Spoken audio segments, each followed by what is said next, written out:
prayer to make, that's enough. Especially with our subject today, wanting God to have God's way in us.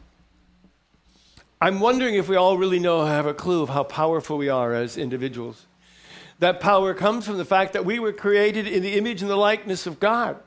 So of course we are powerful beings. Most of us don't always know that. You may have felt like I do sometimes, kind of powerless or at least weak in certain areas. And we have a class here called 12 Powers of Man that was from a book written by Charles Filmore, the co-founder of Unity. He talked about all of us having these powers, and he gave them names as facets or faculties. And we study them, and we see what's strong, and how can we make this one stronger, and so on. The ones he named were life, imagination, power, judgment, understanding, zeal, elimination, faith, love, order, wisdom, and strength. All these things were part of that. And as I looked through all those things, I still thought something was missing. Something was missing in the model for me, because we all know powerful people. You know powerful people. We have powerful people running or unrunning our government right now. We have powerful people that make decisions that can create chaos in the world or can create war or famine. We have all kinds of people using the power. So it's not just that we have power, but we have to know how to use it. We have to have some kind of mechanism that helps us to understand how that works. And that's why, in my holy audaciousness, I created the 13th power. Bum, bum, bum, bum. I'm probably going to get in a lot of trouble at Unity Village for that, but that's okay. I want to give you some hints from a variety of scriptures to see if you can guess what that 13th power might be. This first scripture is from the Bhagavad Gita. Krishna says, "That which is not shall never be. That which is shall never cease to be. To the wise, these truths are self-evident. The spirit which pervades all that we see is imperishable. Nothing can destroy the spirit." And automatically, I'm beginning to get just a little bit confused. You may too. Hopefully, it will all be clear later. This is from the Course in Miracles. This also was the closing line of one of the Star Trek movies. I don't know if anybody remembers that. When Spock was reading some ancient engraving from an alien population, it says, "Nothing real can be threatened. Nothing unreal exists." So what does that mean? Well, I think Jesus even gave a hint, and this is going to be even more confusing. In the Gospel of Mark, this is a story that I was not told much, and I'm reading to you from the Message version of the Bible. It's my favorite translation. It goes back to the ancient Aramaic and Greek scripts, and it's translated into modern language, the kind of way Jesus would have spoken those words, the way he would speak them today. This is from the 7th chapter, 14th verse. Jesus called the crowd together again and said, "Listen now, all of you, take this to heart. It's not what you swallow that pollutes your life. It's what you vomit. That's the real pollution." Vomit? When he was back home after being with the crowd, his disciples said, "We don't get it." Put it in plain language. I love that, because these are the people that walked and talked and ate with Jesus day after day after day, and they didn't get it. So it makes me feel not so bad that I don't always get it. And then Jesus said, take a big breath, "Are you being willfully stupid?" He was a harsh master. "Don't you see that what you swallow can't contaminate you? It doesn't enter your heart, but into your stomach, works its way through the intestines, and is finally flushed. It's what comes out of a person that pollutes. Obscenities, lusts, thefts, murders, adulteries, grief, depravity, deceptive dealings, carousing, slander, arrogance, foolishness, and mean looks. All these are vomit from the heart. There is the source of your pollution." Lots to think about. Have you figured it out, what the 13th power is? Power of vomit? What do you think it is? Garbage in, garbage. That is very good. Very good. Garbage in, garbage out. That's what Jesus was saying. Now, the power that's associated with that is our 13th power, and I call it the power of the pivot. I'll explain that to you. In our minds, we have an ability to pivot the perceptions that come to us. The garbage in, but we can pivot that garbage to say, that's garbage, and we can dump it out in the garbage pit. Or we can say, oh, that garbage doesn't smell so bad. It might still be good if I microwave it. Maybe if I steam it and put a lot of ketchup on it, it'll be okay. So we have a decision thing going on here, the pivoting. And it looks a little bit like this. There is in the world, and these other quotes were talking about it, what is real and what is unreal. This, of course, in miracles. What's real, unreal. And we call that sometimes in metaphysics the absolute and the relative. And in our minds, but not every culture, in our minds it is divided, and that division up above, what I would call is the heavenly realm. This is the God stuff. You know, the God thoughts are perfect. God thoughts are absolutely amazing. God's ideas are perfect. We take those ideas and then we put them into the world. And sometimes they're not so perfect. You know what I'm talking about? Here's a picture of a head I like to draw when I teach this class. There's the head, and here comes the difference between the upper realm, the higher consciousness we sometimes call that, and then the lower chakra consciousness is underneath. Now, these consciousnesses have different things, like this is an idea of love. Now, do you think God has a perfect idea of love? Isn't it wonderful? Do you? Is it not absolute, unconditional, everlasting? Yeah, I think it is. That's God love. Now, what kind of love do we have here on the planet that we express? It's what kind? It's a conditional love. If you're nice, I will love you. If you dig out the trash, mommy will give you a kiss. Blah, blah, blah. Our love is extremely... So it's not the same when we look at it in the relative world. Another thing that God has an idea of beauty. So do you think God's idea of beauty is like absolute, pure, through and through, regardless of the number of wrinkles you have, regardless of how big you are or how small you are? You think God's idea of beauty is absolutely wonderful? I do. You can bob head. I have those little dolls around here that I'm going to put. Is our idea of beauty as perfect? Not always.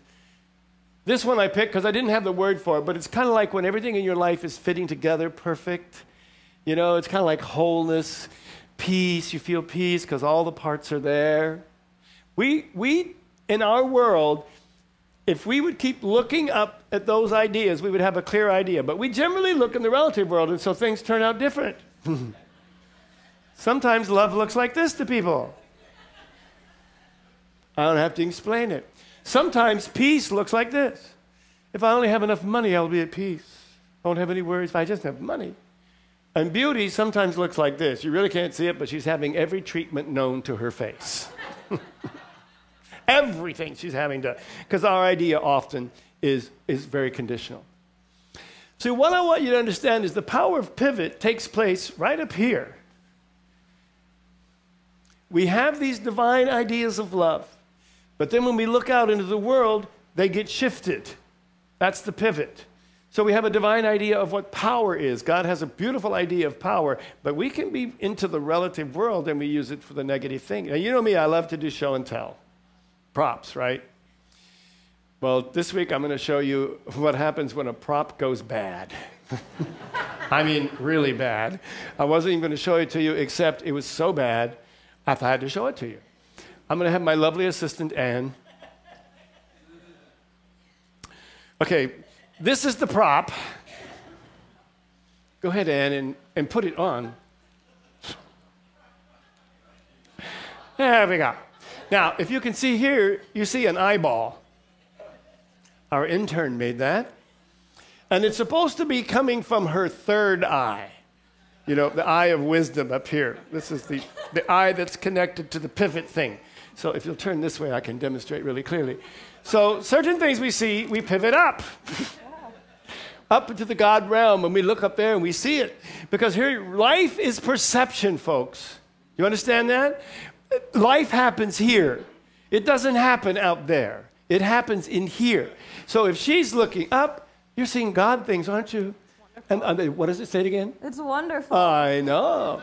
But then if you look down here, like, oh, who can we look at? Oh. So you look over here, uh-oh.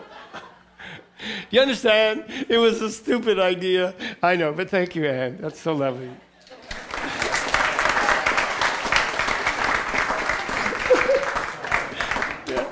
It was an off day. I needed more tape.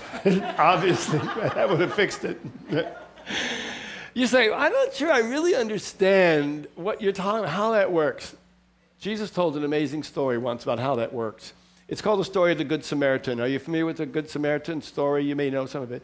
Are you familiar with the fact that Samaritans, according to Jewish couple, were like disgusting people? They were the half-breeds. Jewish people back then, can be very racist. Samaritans were half-breeds. They were outcasts. They were socially unaccepted. And a good Jewish person would never sit down at a table and even eat at the same table with a Samaritan because they were just bad. Okay, you got that? So Jesus is telling a story to the Jewish people,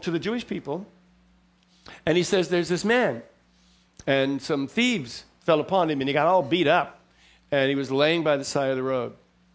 And a scribe came by. Now, a scribe is a holy person, well-versed in the religion, scriptures, and he's walking down in his lovely robes and things, and he sees this person. Now, he's not only looking down on the road, but his pivot is down. Understand? What do you think he's seeing? He's seeing a homeless person. This is somebody probably drunk. That's what he gets for drinking. Now he's a homeless person. This is really... So he actually moves to the other side of the road and tiptoes so he doesn't wake him up. Then a Pharisee comes down the road. Now, the Pharisees were even more holy than the scribes because they were always keeping all of the 674 rules correct. And he walks down, and he sees this person. His pivot's down. What do you think he sees? Oh, he's probably an escapee from prison, maybe somebody's slave, and he's sitting here, and it's just disgusting. I can't believe it. The city government is letting this happen. So he walks over here. Now the Samaritan comes by. Jesus loved irony. He loved to take like the worst, most disgusting person and make him a hero. There's a message for that, for you and me, okay? And we'll talk about that in another sermon. So the Samaritan comes by, and he sees this same exact person who has not moved or changed an inch from what other people saw. And what do you think he saw? What's that? Somebody who needed help. What else did you think maybe he saw? A what? An equal. He saw a child of God. Now, how did he see those things? It's the same thing, but how did he see it different? You know how he saw it different? He was pivoted up because God doesn't see those other things. God doesn't see the unreality of a drunken person. God sees a child. You are a child of God. God doesn't see that. So he's looking through God's eyes because his pivot is pointed up. And then he uses the strength and the power and all of his other 12 faculties to take this person to bring him to a place where he can be healed. This is why, folks, it is so important that we understand how this power works. Because if we don't put this one to use first, we can misuse all the other ones. You understand? God doesn't see the same thing we see. In our history as a country, we saw that it was right for people to be slaves. God never saw it. God never saw that it was right. It was not real in the eyes of God. And eventually, because the world is going to harmonize with the will of God, eventually it went away. God never saw that women should be less than men and should not be allowed to vote, own property, and do all these other things. And for many years in our country, that's what we did. God never saw it because it was not real. And some people started to see differently. And the next thing you know, women get to vote. They get to own property. What's next? God doesn't see that gay and lesbian people who love each other should not be married like everybody else and be just as miserable as straight people can be married. God doesn't see that. But yet we kind of in our country, we see it. For some reason, people are still seeing it. And I'm telling you, it's not real. And eventually, it too shall pass away. Everything in this country, everything in our collective consciousness that is not really up there, because that's the real. Remember, the Course in Miracles says nothing unreal exists. We may experience it for a moment. We may think it's real, but it really isn't. And it won't be. So we can be the ones who show the world what is real. You say, oh, this is really good, but how do you do that? It sounds really complicated. First of all, step one, see from the right place. See from the God place. See from the highest part of your consciousness. You know those bracelets, WWJD?